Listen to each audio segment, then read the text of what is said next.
वैद्युत धारिता, है ना। कल हमने पूरी तरीके से वैद्युत धारिता समझ लिया था ना, कोई डाउट नहीं रहेगा उसमें, किसी का कोई डाउट नहीं है ना उसमें। आगे बढ़े, चलिए। तो आज का अगला टॉपिक है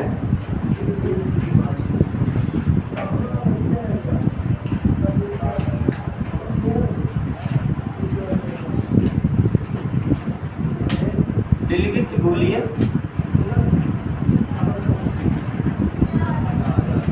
चालक की धारिता। अगला हेडिंग हम लोग का विलगित गोलीय चालक की धारिता। तो ये अगला हेडिंग डाल दो आप लोग, और उसके बाद इसमें एक फिगर है,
चलो बच्चों ऐसे फिगर बना लो आप लोग।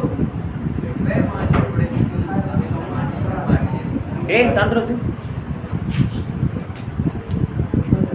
चलो फिगर बना लो बच्चों इसको।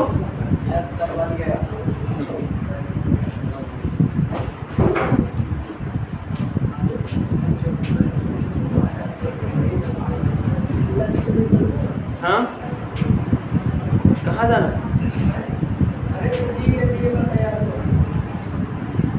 बस्ती में कहीं नहीं है उसके लिए बेहतर जगह, बाहर निकल जाओ। जैसे लखनऊ में कोई एनडीए के लिए बहुत ज़बरदस्त एकेडमी है, वहाँ एक बार संपर्क कर लो। और अंबालिका भी शायद एनडीए के लिए ज़बरदस्त है ना। तो 4 साल वाला हो गया तो अब कोई बात नहीं, सपने तो सपने होते हैं ना, 4 साल के लिए 2 साल के लिए बन गया बच्चों। चलो देखो, चलिए शांत रहेंगे। हमें क्या करना है, विलगित गोलीय चालक की धारिता निकालनी है। ठीक है, क्या करना बच्चों, विलगित गोलीय चालक की धारिता निकालनी है। सबसे पहले धारिता क्या होता है ये हमने पढ़ लिया है ना। किसी चालक को दिया गया आवेश और आवेश देने से उसके विभव में होने वाली वृद्धि, दोनों का जो रेशियो होता है, उसी रेशियो को हम लोग क्या बोलते हैं बच्चों, वैद्युत धारिता बोलते हैं। उसको C से रिप्रेजेंट करते हैं, C = Q/V। ठीक है, तो अब हम यही चेक करने वाले हैं कि हमारे पास एक गोला है, चालक का है। ठीक है, और इस चालक के गोले को अगर हम कुछ आवेश देंगे तो आवेश देने से उस चालक का जो गोला होगा उसकी धारिता कितनी होगी, कैसे निकलेगा, इसी बात का डेरिवेशन यहाँ होने वाला है। ठीक है, तो हमने मान लिया कि हमारे पास एक विलगित गोलीय चालक है। ठीक है, हमारे पास क्या है, एक चालक है। इस चालक की त्रिज्या कितनी मान ली है बच्चों, स्मॉल ए। चालक की त्रिज्या हमने मान लिया है कि स्मॉल ए। चालक का केंद्र हमने मान लिया है O। अब भाई चालक को आवेश दोगे तभी ना उसकी धारिता कैलकुलेट कर सकोगे। तो हमने क्या किया, सीधा सीधा इस चालक को कितना चार्ज दे दिया, +Q। चालक को क्या किया, +Q चार्ज दे दिया। और आप लोगों को मैंने ये बात बताया हुआ है कि किसी भी चालक को हम चार्ज देंगे तो चालक के संपूर्ण सरफेस पर वो चार्ज एक समान रूप से फैल जाता है। तो यहाँ भी वही प्रक्रिया होगी। आपका जो गोला है उस गोले पर हमने जो प्लस क्यू चार्ज दिया है वो एक समान रूप से पूरे सरफेस पर फैलेगा ना भाई, ठीक है। तो ये प्लस क्यू वाला चार्ज पूरे सरफेस पर एक समान रूप से फैल गया, और फैल जाने के बाद अगर इस चालक गोले से आप निकलने वाली वैद्युत बल रेखाओं को देखोगे तो वो आपको इस सरफेस पर लंबवत, जैसे चित्र में दर्शाया गया वैसे निकलती हुई फील होंगी। आपको ऐसा लगेगा कि इस चालक से जितनी भी वैद्युत बल रेखाएं निकल रही हैं वो सारी वैद्युत बल रेखाएं एक्चुअली उसके केंद्र से आ रही हैं। ऐसा इस नाते लगता है क्योंकि जो आपने चार्ज दिया है वो पॉजिटिव है, और पॉजिटिव चार्ज की जो वैद्युत बल रेखाएं होती हैं वो चार्ज से दूर की ओर चलती हैं, है ना। तो यहाँ की जितनी वैद्युत बल रेखाएं हैं सब चार्ज से दूर की ओर पृष्ठ के लंबवत निकलती हैं। और आपको पता है कि गोले के पृष्ठ के लंबवत अगर कोई रेखा निकल रही है तो उसका मतलब ये होता है कि वो त्रिज्यता निकल रही है, क्योंकि किसी गोले या किसी भी सर्कल में जो त्रिज्या होती है वो अपने सरफेस पर लंब होती है। आई बात समझ में?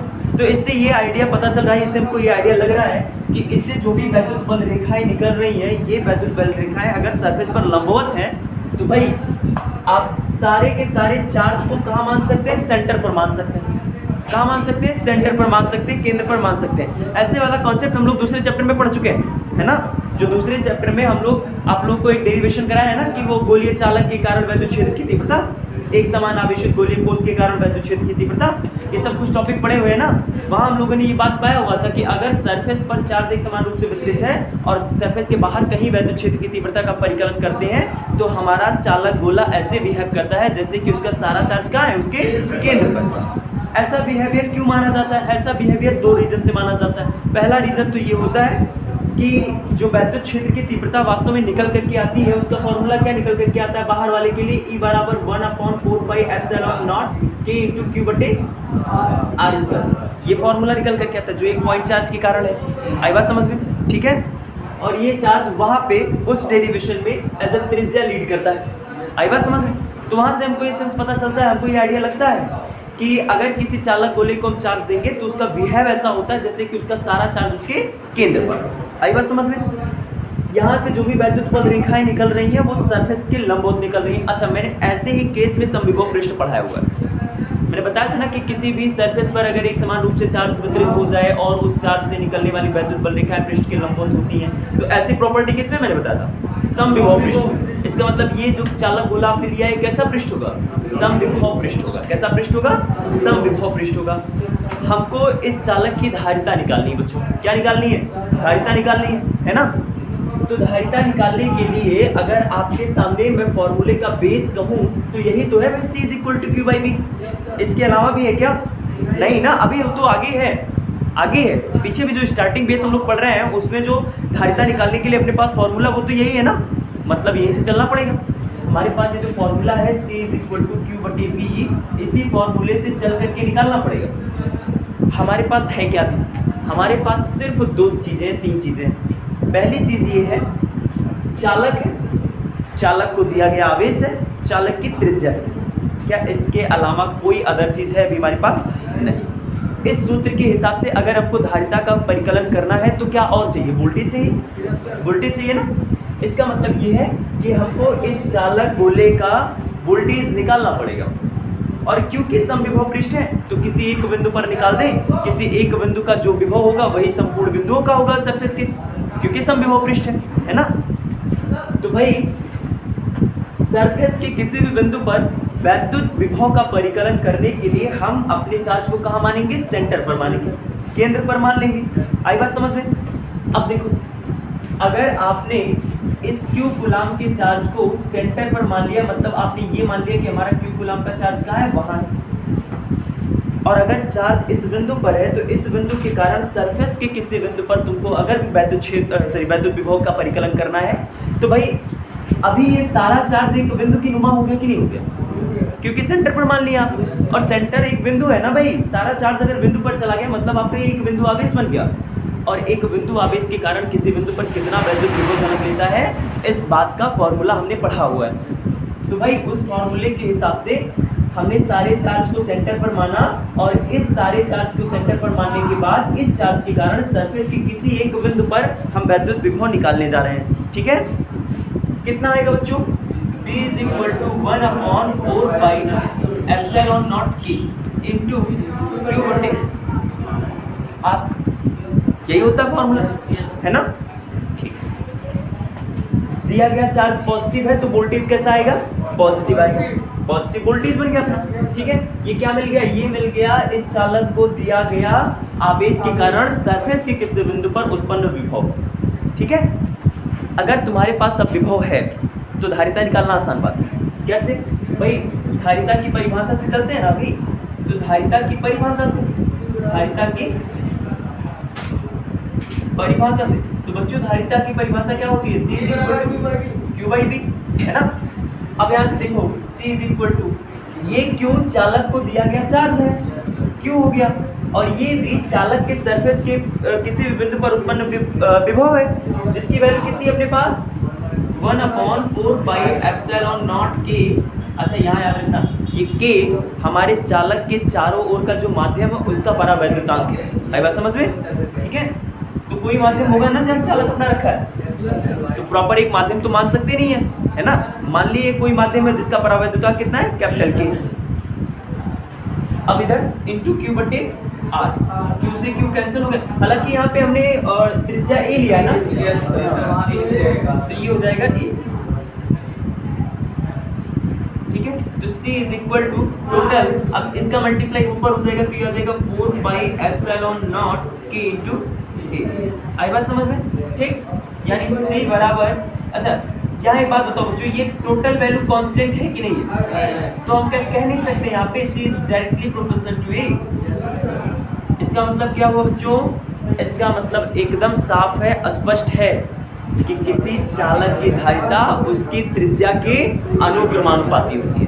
मतलब किसी चालक गोले की त्रिज्या जितनी ज्यादा होगी उसकी धारिता उतनी ही अधिक होगी। आई बात समझ में? ठीक है, तो ये निकल के चला था बच्चों हमारे सामने विलगित गोलीय चालक की धारिता के लिए फॉर्मूला। आई बात समझ में? ठीक है, इस पर न्यूमेरिकल है तो आपके प्रश्नों के न्यूमेरिकल इसको सॉल्व करना। तो चलिए डेरिवेशन समझ में आ गया?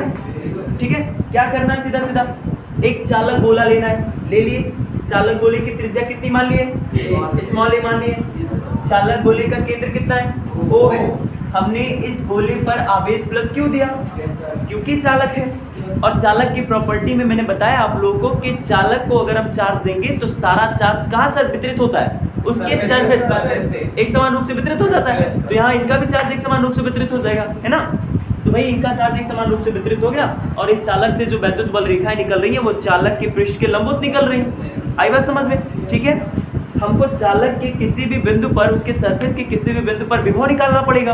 क्यों निकालना पड़ेगा? ताकि हम धारिता निकाल सकें, है ना? क्योंकि धारिता के लिए बेस फॉर्मूला भी यही हमारे पास C = Q/V। तो इसके नाते हमें धारिता निकालने से पहले अपने चालक गोले का जो सरफेस है उसके किसी बिंदु पर विभव निकाल लेना होगा।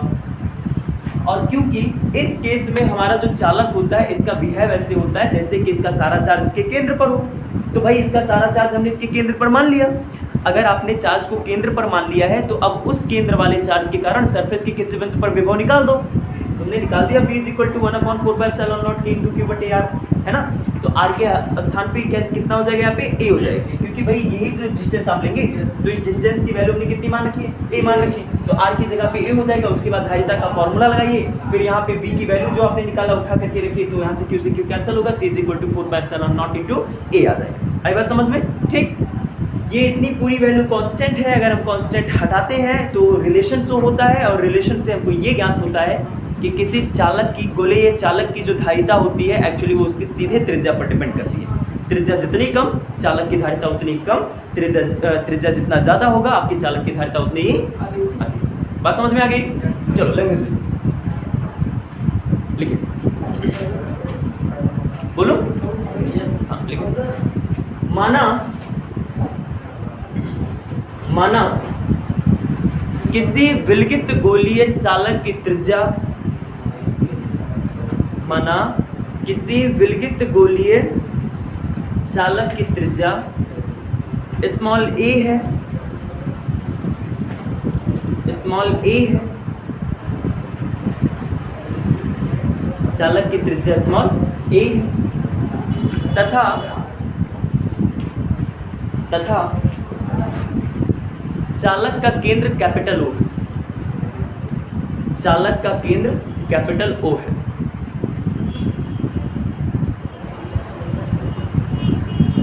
उसका केंद्र कैपिटल O।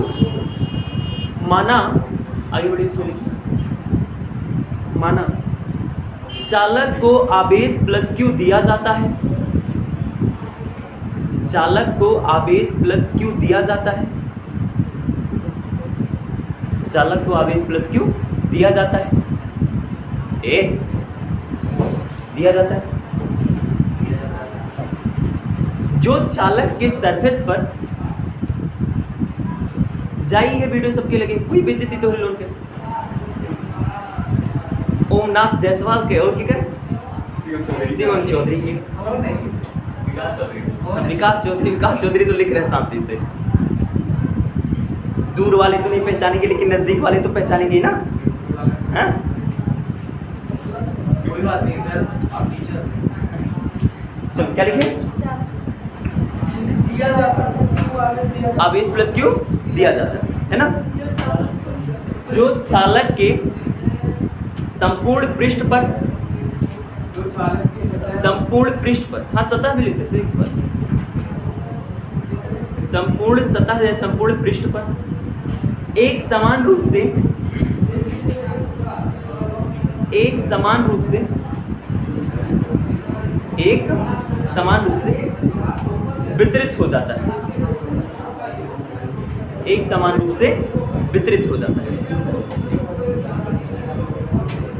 तथा चालक गोले से, तथा चालक गोले से, विलगित का मतलब होता आइसोलेटेड, मतलब एक ऐसा गोला जिसके अंदर से एनर्जी या फिर द्रव्यमान ये सब चीजें बाहर ना जा सके और बाहर से अंदर ना आ सके, है ना, उसका मतलब होता है हाँ आइसोलेटेड।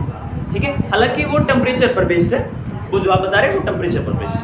आइसोलेटेड, ये तो मैं हॉस्पिटल में सुना, आइसोलेशन वार्ड होता है। हाँ वो आइसोलेशन वार्ड होता है, उसमें भी तो किसी को एंट्री नहीं मिलती है ना, वो सर्जरी के दौरान किसी को बाहर या अंदर नहीं जाने देते। हाँ वही चीज़ है, सिमिलर यहाँ पे। चलो क्या लिखे बच्चों, क्या लिखे? हाँ, तथा चालक के गोले से निकलने वाली वैद्युत बल रेखाएं, चालक के गोले से निकलने वाली वैद्युत बल रेखाएं, कि गोले से निकलने वाली वैद्युत बल रेखाएं चालक के हाँ वैद्युत बल रेखाएं चालक की त्रिज्यता बाहर की ओर होती है, त्रिज्यता बाहर की ओर होती है, त्रिज्यता बाहर की ओर होती है। हो गया भाई, हो गया? हाँ आगे लिखो।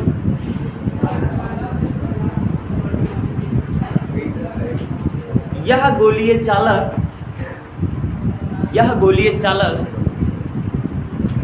इस प्रकार व्यवहार करता है, यह गोलीय चालक इस प्रकार व्यवहार करता है जैसे कि, इस प्रकार व्यवहार करता है जैसे कि, दिलीप कुमार, हाँ बिटिया पता है, इसके कारण हाँ ये अगर इंसान अपना देखने लगे तो बहुत आगे बढ़ जाएगा। ये मेरी बहुत बड़ी बात है,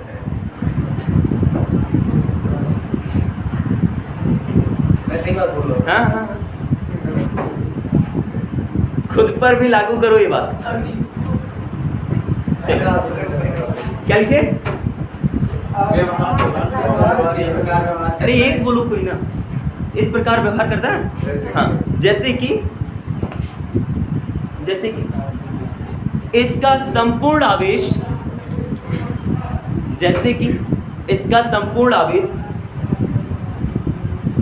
संपूर्ण आवेश इसके केंद्र पर स्थित है, इसके केंद्र पर स्थित है, स्थित हो गया बच्चों? आगे बढ़ो उसी में।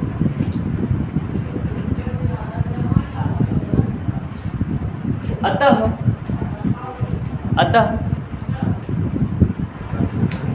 गोलीय पृष्ठ के किसी बिंदु पर,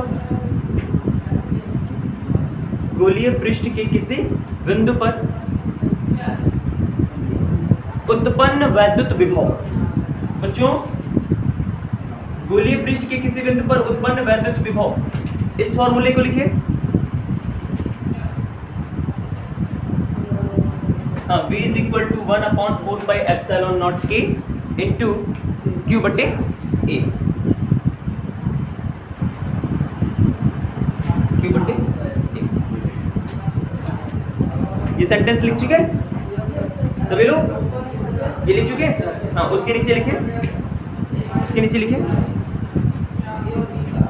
चूंकि गोला एक समविभव पृष्ठ है, एक समविभव पृष्ठ है, अतः इसके प्रत्येक बिंदु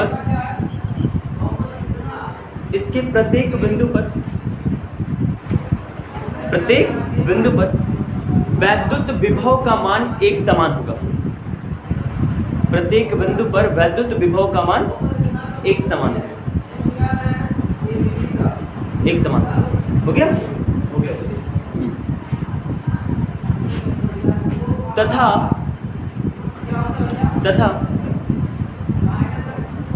गोले के चारों ओर का माध्यम, गोले के चारों ओर के माध्यम, ऐसे लिख लो, गोले के चारों ओर के माध्यम का परावैद्युतांक कैपिटल K है। माध्यम का परावैद्युतांक कैपिटल K हो गया। तब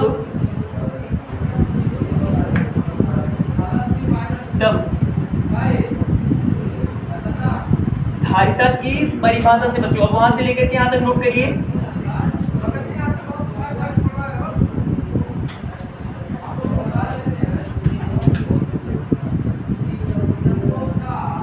बच्चों वहां से लेकर के यहां तक आगे नोट करो।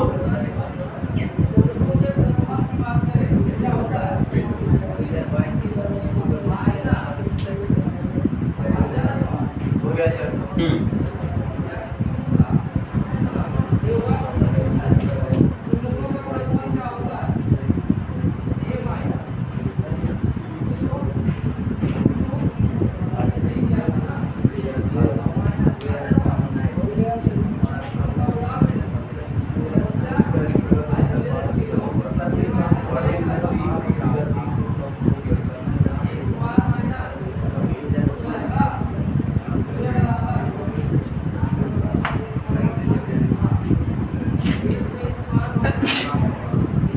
ये पूरा रिलेशन नोट करो, फिर समझाएं हम नीचे वाला मामला क्या है। सर जी यूट्यूबर्स की बात हो रही थी। हाँ, आप तो खत्म हो गया वो चैनल मेरा। क्यों सर? इतने स्ट्राइक पड़ चुके उस पर। वो गाने दूसरे के होते थे ना, जिसका होता था वो स्ट्राइक देता था। तो सर जी बहुत लोग कर देते हैं। नहीं, जैसे कुछ चैनल्स पे ऐसे होता है ना कि वहाँ से गाने उठाओ तो कॉपीराइट क्लेम नहीं आती है, तो वहीं से उठाना चाहिए था। हाँ, पहले स्टार्टिंग टाइम में ऐसा आइडिया था नहीं कुछ, उससे ना वहीं पे आ गया ऐसा। बिजनेस क्लोज हो गया भाई, पहुँच गए सभी यहाँ तक।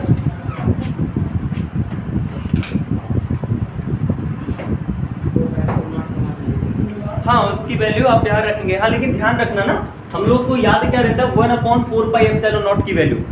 हाँ, तो जल्दीबाजी में उसको देख करके वैल्यू मत रखना मत, क्योंकि हाँ, वहाँ 1/4πε0 K की वैल्यू होती है 9 × 10 to the power, sorry K नहीं होता, 9 × 10 to the power 9। और इधर क्या है, इधर 4πε0 है, तो वो वैल्यू पलट जाएगी, है ना। यानी 4πε0 के साथ भी आप रखेंगे 1/9 × 10 to the power 9, ठीक है, ऐसे वैल्यू रखेंगे। न्यूमेरिकल में वैसे रखना होगा वैल्यू, होती है तो रखना है नहीं। हो गया सभी का? ठीक।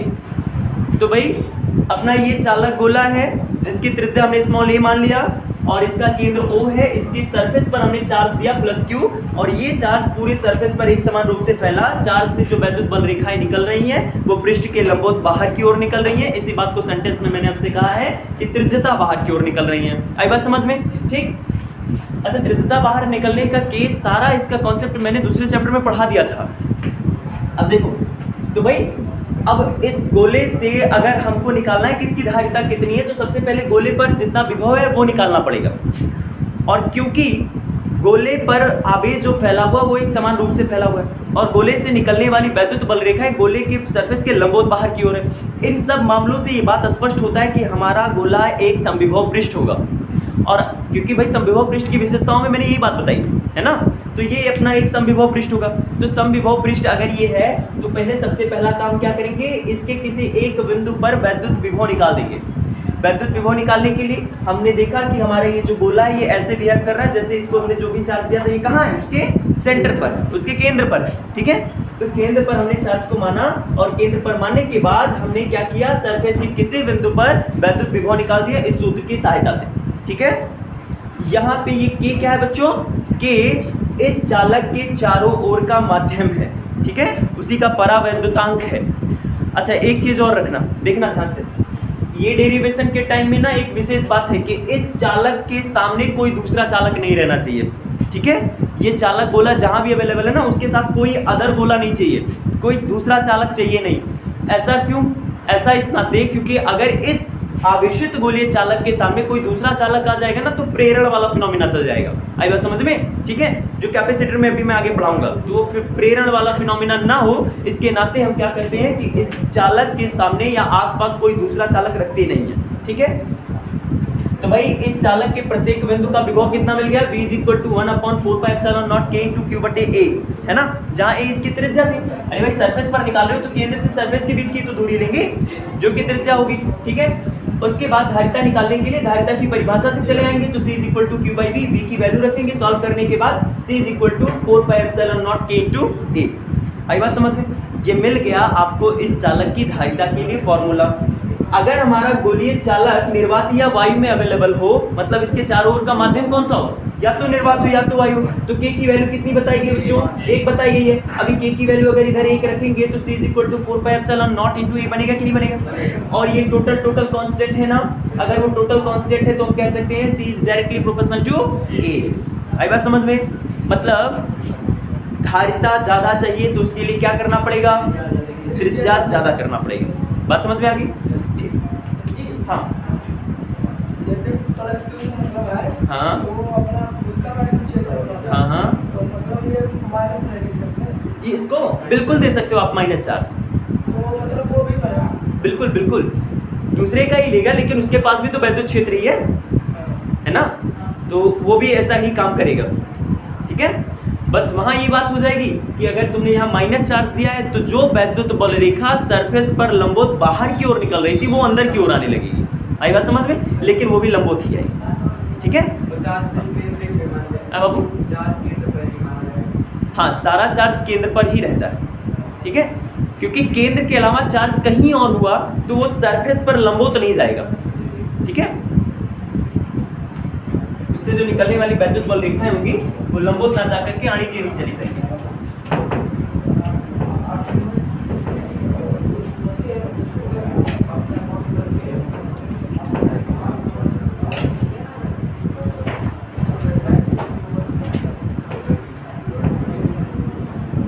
चलो बच्चों, अपना अगला हेडिंग है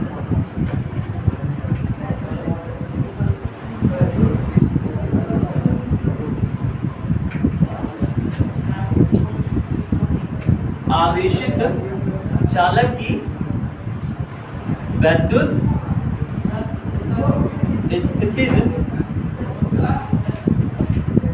ऊर्जा। यही है अगला हेडिंग, आवेशित चालक की वैद्युत स्थितिज ऊर्जा। अगला हेडिंग डालेंगे बच्चों, आवेशित चालक की वैद्युत स्थितिज ऊर्जा। इंपॉर्टेंट हेडिंग है ये बोर्ड के लिए, आवेशित चालक की वैद्युत स्थितिज ऊर्जा। अच्छा, वोल्टेज वाले चैप्टर में भी स्थितिज ऊर्जा पढ़े हैं हम लोग। दिव्या बताओ क्या होता है जो हम लोग वोल्टेज वाले चैप्टर में स्थितिज ऊर्जा पढ़े हुए, क्या होता है वो, उसका डेफिनेशन क्या है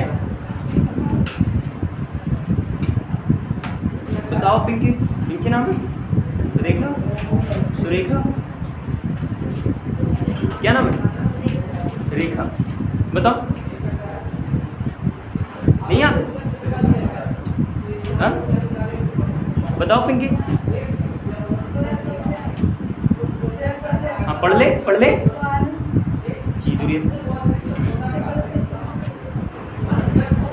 विजय दीनानाथ चौहान बताएंगे।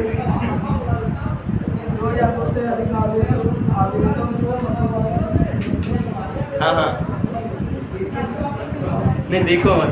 वही सही दो या दो से अधिक दो आवेशों को लाकर परस्पर किसी निकाय की रचना करने को ही हाँ, निकाय की रचना करने में जो काम करना पड़ता है, ठीक है। हाँ, तो भाई हम लोगों ने पढ़ा है ना कि दो या दो से अधिक आवेशों को अगर हम अनंत से नजदीक लेके आएंगे तो हमको कुछ ना कुछ कार्य करना पड़ेगा, है ना।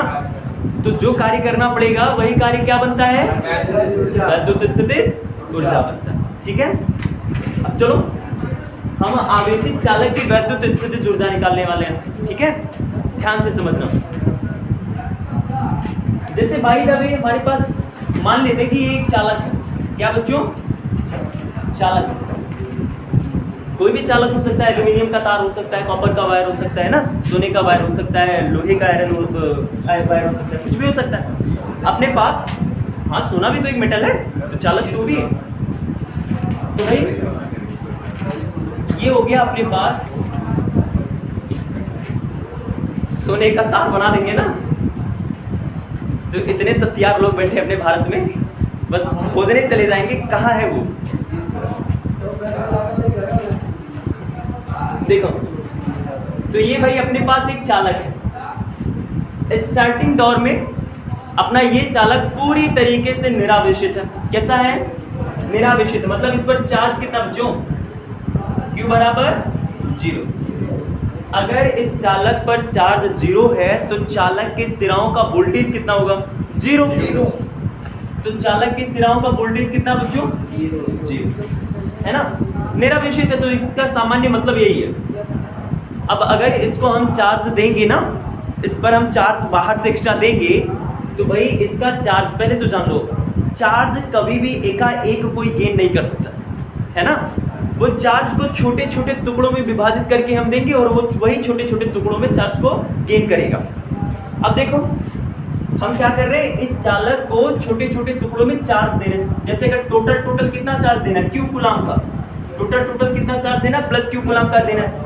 तो Q कूलाम के चार्ज को छोटे छोटे टुकड़ों में बांट करके देना पड़ेगा। जैसे Q/2 दिए, Q/3 दिए, Q/4 दिए ना, ऐसे छोटे छोटे टुकड़ों में बांट करके अपना ये चालक चार्ज लेगा, ठीक है। तो जैसे आप समझना, ध्यान से मेरी बात को सुनना। जैसे बाई दबे प्लस Q चार्ज तुमने पहले दे दिया, है ना। कॉन्सेप्ट को ध्यान से समझना, तब समझ में आएगा कि आखिर वैद्युत स्थितिज ऊर्जा क्यों होती है यहाँ पे। तो जैसे टोटल चार्ज का 1/3 हिस्सा बाई दबे आपने दे दिया। टोटल चार्ज का कितना हिस्सा दे दिया, 1/3। मतलब आपने क्या किया है, इधर Q/3 चार्ज दे दिया। कितना दे दिया, Q/3 चार्ज दे दिया। अब बाबू अगर तुमने Q/3 चार्ज दे दिया है तो इस सिचुएशन में यहाँ पॉजिटिव चार्ज पहुँच गया कि नहीं पहुँच गया, पहुँच गया ना, पहुँच गया ना। तुम पॉजिटिव चार्ज ही तो दे रहे हो, तो जब पॉजिटिव चार्ज का थोड़ा सा हिस्सा दे दिया तो चालक पर कौन सा चार्ज आ गया, पॉजिटिव आ गया। और तुम पॉजिटिव चार्ज और दिए जा रहे हो, दोनों के बीच रिपल्स होगा कि नहीं होगा, प्रतिकर्षण होगा ना।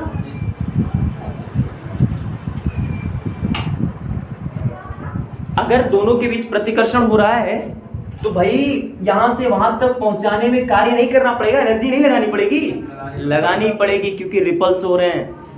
बात समझ में आ रही है ना। पहले से तुमने इसका जब कुछ हिस्सा इसको चार्ज के रूप में दे दिया तो मतलब वो चार्ज का नेचर यहां पहुंच गया। और आपको पता है कि सेम नेचर वालों के बीच प्रतिकर्षण, तो इसका मतलब ये है कि तुम्हारे इस चालक पर पहले से जो तुमने थोड़ा चार्ज दिया वो पहुंच गया और उसी नेचर का दूसरा चार्ज पीछे से दे रहे हो, प्रतिकर्षण होगा ना। लेकिन तब भी उसके बावजूद भी तो चालक को चार्ज पहुंचना है उसके पास तक, क्या रिपल्स नहीं होगा दोनों के बीच। जो पहले से चार्ज मौजूद है और जो अभी दे रहे हो दोनों के बीच प्रतिकर्षण हो, और अगर प्रतिकर्षण है बावजूद इसके तुमको चार्ज को वहां तक पहुंचाना है तो इस सिचुएशन में दोनों के बीच भैया एनर्जी लगानी पड़ेगी। आई बात समझ में? ठीक है, कार्य करना पड़ेगा। तो ये जो यहाँ काम करोगे यही किया गया कार्य क्या बनेगा? वैद्युत स्थितिज ऊर्जा। जो वहां पे चार्ज को देने के लिए हम काम करेंगे या हम जो एनर्जी लगाएंगे ये एनर्जी किस रूप में मिलती है? वैद्युत स्थितिज ऊर्जा के रूप में मिलती है। आई बात समझ में?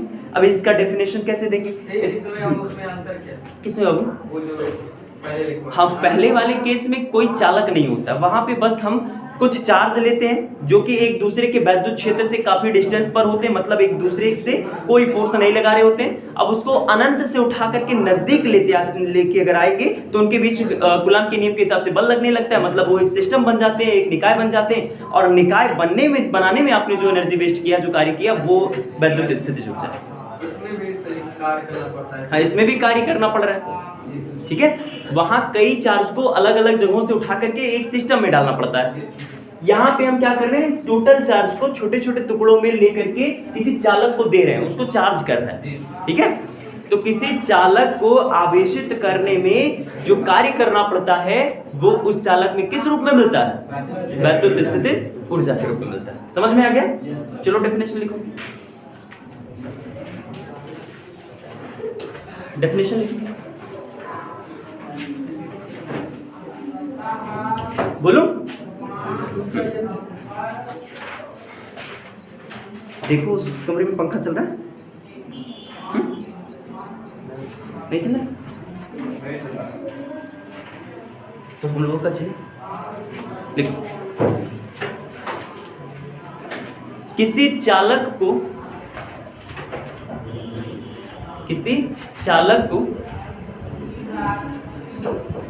आवेशित करने में, किसी चालक को आवेशित करने में किया गया कार्य, किसी चालक को आवेशित करने में किया गया कार्य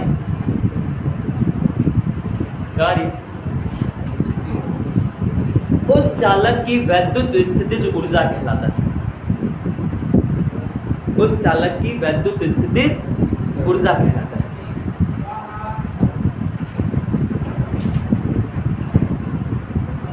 उस चालक की वैद्युत स्थितिज ऊर्जा कहलाता है। हो गया बच्चों? चलो अब हम जरा देखें तो कि अगर कोई चालक है जो पहले से निरावेशित है, उसको हम कुछ कूलॉम का चार्ज देंगे तो कितना कार्य करना पड़ेगा, मतलब उसमें कितनी स्थितिज ऊर्जा आएगी। आओ देख लेते हैं, है ना? हाँ बच्चे, किसका बाबू? स्थितिज का देखो, एनर्जी दो टाइप में है। ठीक है, एक होता है गतिज ऊर्जा। ठीक है, तो गति की अवस्था में किसी भी में जो भी एनर्जी पाई जाएगी वो गतिज ऊर्जा होती है। ठीक है, दूसरा होता है स्थितिज ऊर्जा, जो जा करके किसी अन्य रूप की एनर्जी अगर संचित होती है। अच्छा, ये एनर्जी दो तीन रीजनों से आती है ना? किसी वस्तु में प्रत्यास्थ प्रॉपर्टी के कारण, है ना, ऐसे सब प्रॉपर्टी के कारण जो भी एनर्जी मिलती है वो स्थितिज ऊर्जा बनती है। आई बात समझ में? या वस्तुओं की स्थिति के कारण उनमें जो एनर्जी बन पाती है वो स्थितिज ऊर्जा बनती है। ठीक है, तो स्थितिज ऊर्जा बाबू एक्चुअली प्रकार होता है एनर्जी का। ठीक है,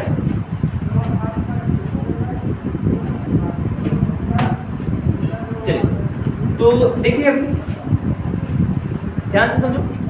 ये रहा अपने पास एक चालक। इस चालक पर स्टार्टिंग में कोई आवेश है? नहीं है, नहीं है।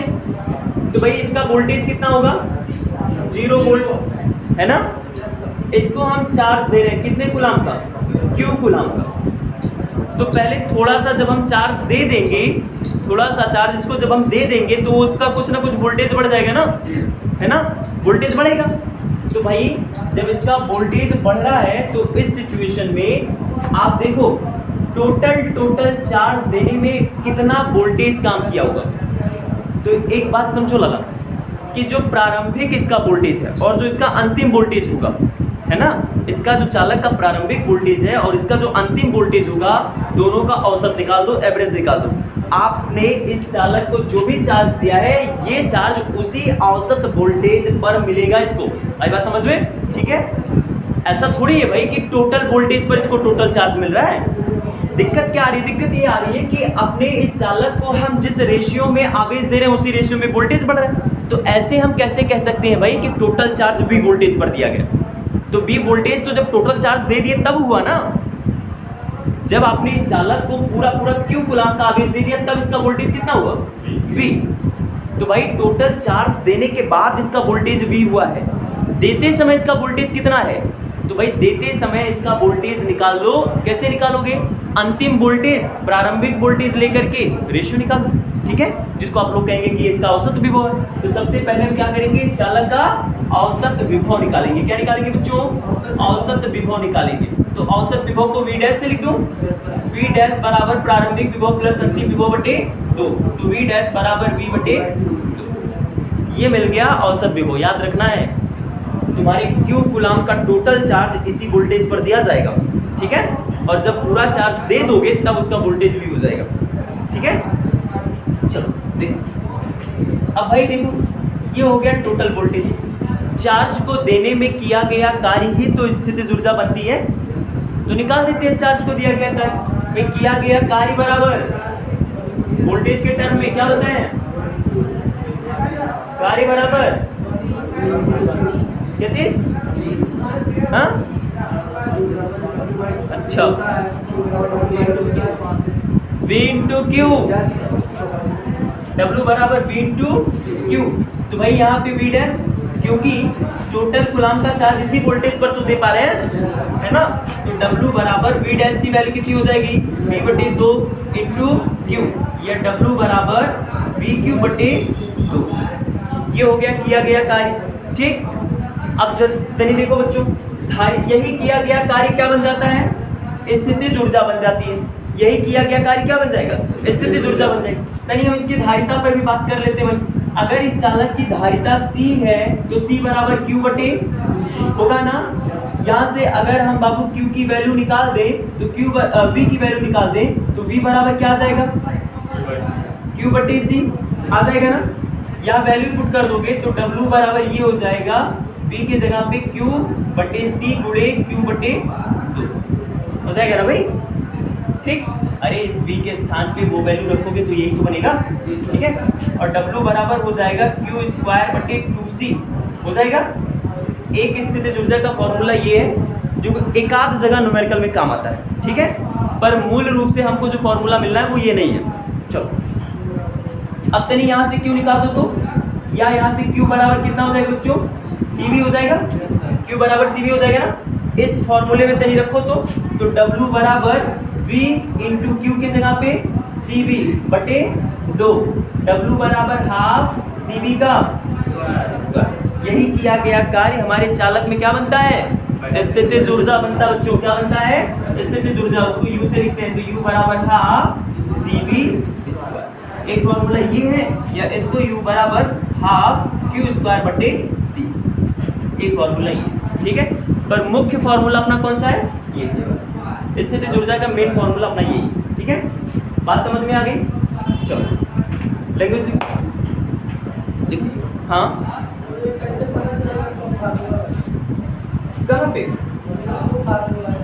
हाँ तो अच्छा, क्वेश्चन के लिए तो क्वेश्चन के लिए डाटा देखना पड़ेगा।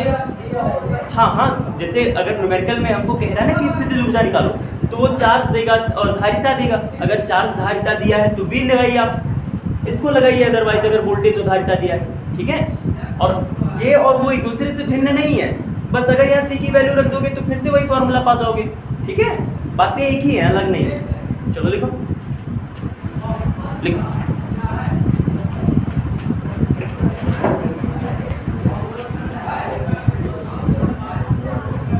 माना किसी चालक को, माना किसी निरावेशित चालक को, माना किसी निरावेशित चालक को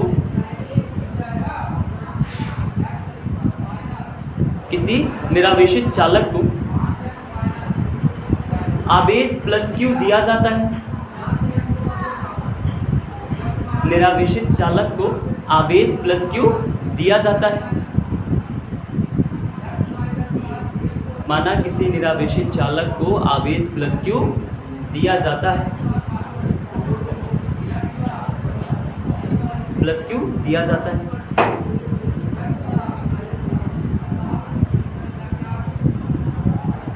किया जाता है।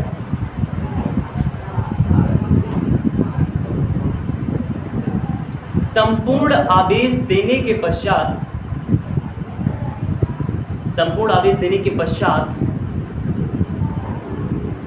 चालक का विभव, संपूर्ण आवेश देने के पश्चात चालक का विभव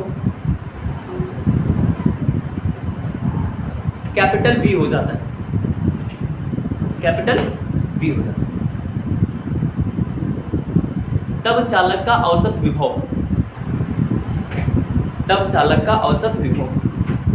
बच्चों औसत विभव लिखिए जरा। चालक का औसत विभव, हाँ, V डैश बराबर 0 प्लस V/2 या V डैश बराबर V/2 कर चुके बच्चों?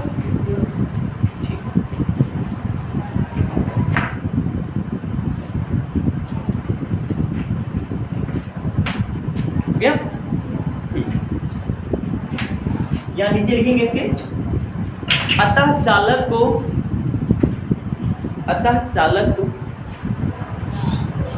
निर्धारित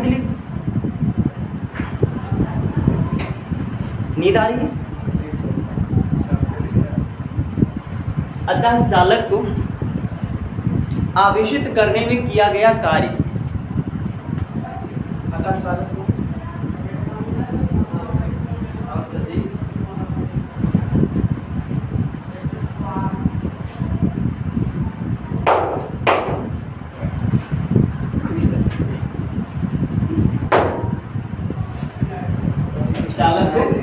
आवेशित करने में किया गया कार्य।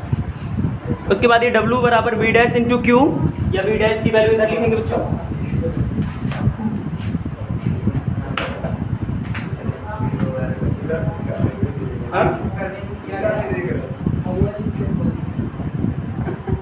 हाँ यहाँ तक लिखना है, हो गया? हाँ चलो आगे बढ़ेंगे। यदि चालक की धारिता कितनी हो बच्चों? यदि चालक की धारिता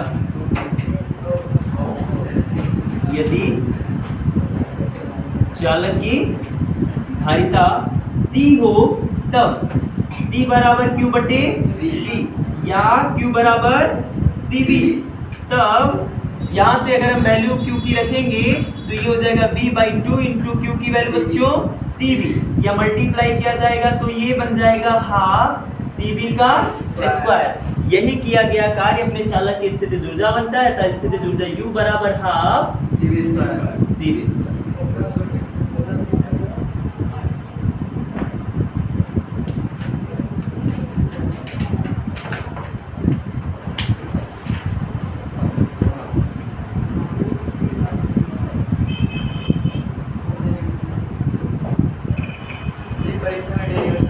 बिल्कुल सर, बिल्कुल आता है, इसी नाते पढ़ा रहे हैं।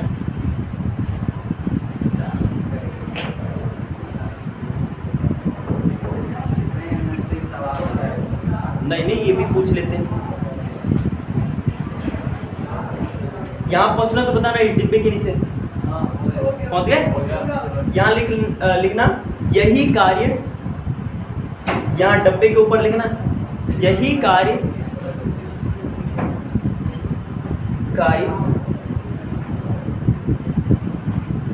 चालक की वैद्युत स्थितिज ऊर्जा है। हाँ हाफ CV स्क्वायर। यही कार्य चालक की वैद्युत स्थितिज ऊर्जा है, वैद्युत स्थितिज ऊर्जा है। उसके बाद ये लास्ट में इसका मात्रक ऐड कर देंगे जूल।